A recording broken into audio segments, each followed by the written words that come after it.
네, 모레부터 평양에서 열리는 3차 남북 정상회담을 현지에서 준비하기 위해 우리 측 선발대가 잠시 뒤 북쪽으로 출발합니다. 도라산 남북 출입사무소를 거쳐 육로로 갈 예정인데요. 스튜디오에 강정규 기자가 나와 있습니다. 함께 얘기 나눠보도록 하겠습니다. 안녕하십니까? 네, 아직 이른 시각인데 잠시 뒤에 우리 측 선발대가 북쪽으로 출발한다고요?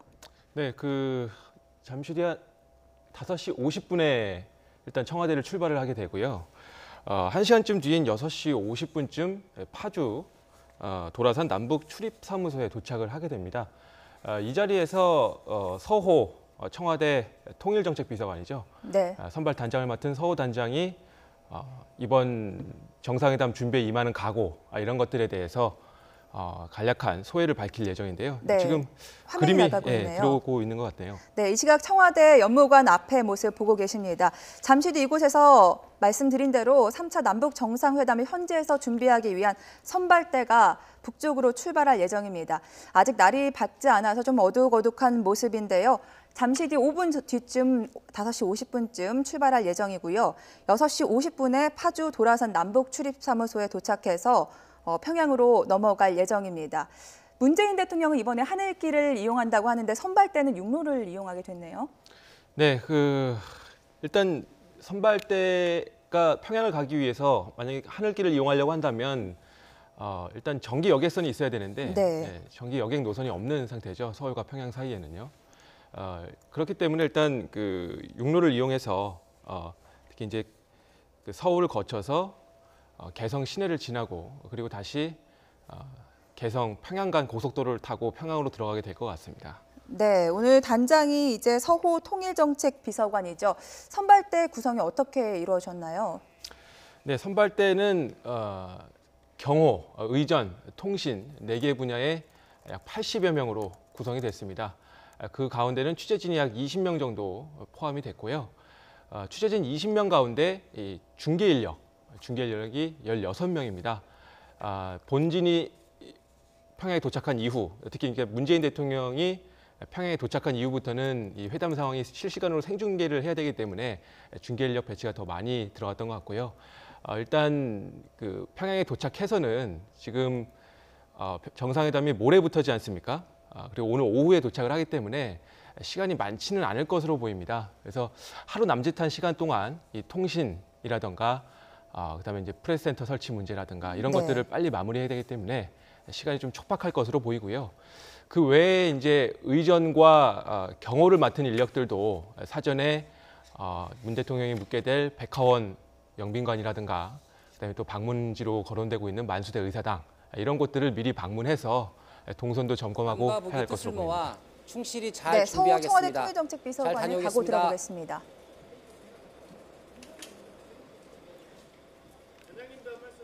네, 자 서호 통일정책비서관이 지금 각오를 밝힐 예정입니다. 남북 정상회담의 성공적 개최를 위해서 잘 준비하도록 하겠습니다. 감사합니다.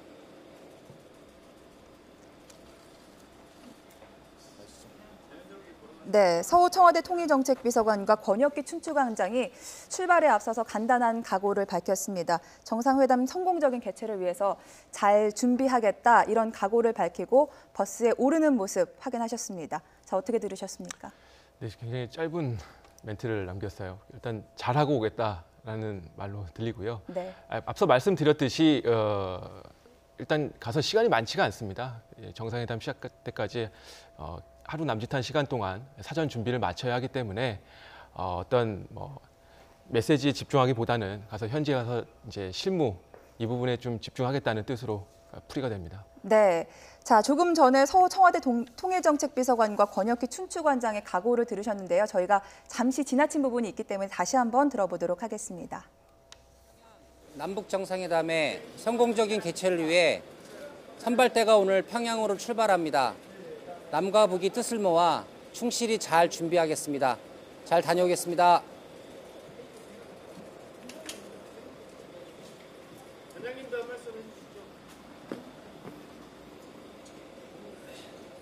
남북 정상회담의 성공적 개최를 위해서 잘 준비하도록 하겠습니다. 감사합니다.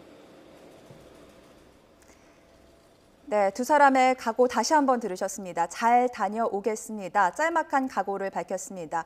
자, 이제 청와대를 출발해서 어디로 향하게 되는 거죠?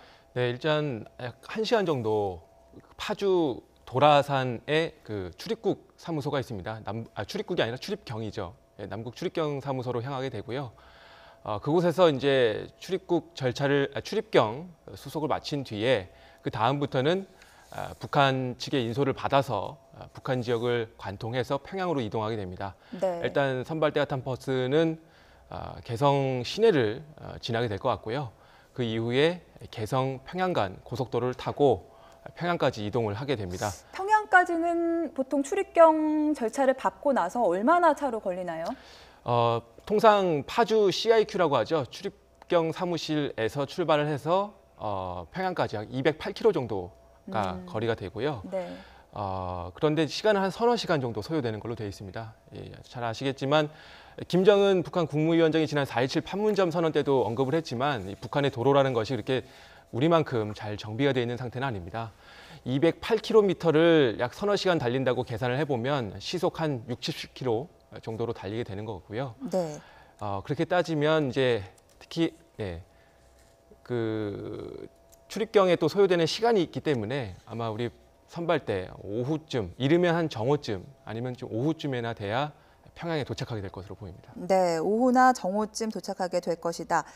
자, 우리 선발대는 이렇게 경의선 육로를 통해 가고 문재인 대통령 앞서서 하늘길로 간다고 얘기를 했는데 아무래도 김정은 위원장이 지난 4월에 판문점 정상회담 때 저희가 뭐 도로 사정이 좋지 못해서 뭐 하늘길을 이용하시는 게 좋지 않겠습니까라고 얘기를 했는데 그런 부분이 영향을 미친 것 같습니다. 어떻습니까? 네, 일단 그 문재인 대통령은 그 철로를 이용해서 네. 방북하는 형태를 좀 뜻을 두고 계셨던 것 같습니다. 일단 앞서 지난 2000년 김대중 대통령이 방북했을 때가 이제 하늘길을 이용해서 갔었고요. 그다음에 2007년 노무현 대통령이 방북했을 때는 승용차를 타고 육로로 이동을 했었죠. 네. 그 당시에 이제 문 대통령 내외가 차에서 내려서 군사분계선 노란색 넘는 군사분계선을 이제 밟고 넘어가는 모습이 굉장히 상징적인 장면으로 비춰졌는데 그런 상징성 때문에 이번에도 이제 육로를 통해서 이동하는 것 그리고 특히 앞서 두 차례의 방북과의 좀 차별성을 두기 위해서 경의선 철로를 이용하는 방안을 추진했었죠. 특히 문재인 대통령이 자서전격으로 썼던 그 운명이라는 책에도 네. 내용을 보면 당시 이미 노무현 대통령의 방북 때 경의선 철로를 이용하는 방안을 추진을 했었다고 합니다. 경의선 철로를 통해서 이제 물자가 뭐 개성공단까지 왔다 갔다 한 적은 많았는데 개성공단 이후로 올라간 사례가 거의 드물었고요. 네. 또 이제 특히 이제 인원의 이동을 한 적이 없었기 때문에 그런 어떤 새로운 개척을 한다는 의미에서 철로를 이용하겠다라는 것을 염두에 두셨던 것 같은데 이번에 상황이 여의치 않았습니다. 일단 북한의 철로 사정이 어떤지를 좀 파악을 하는 게 먼저였고요. 네.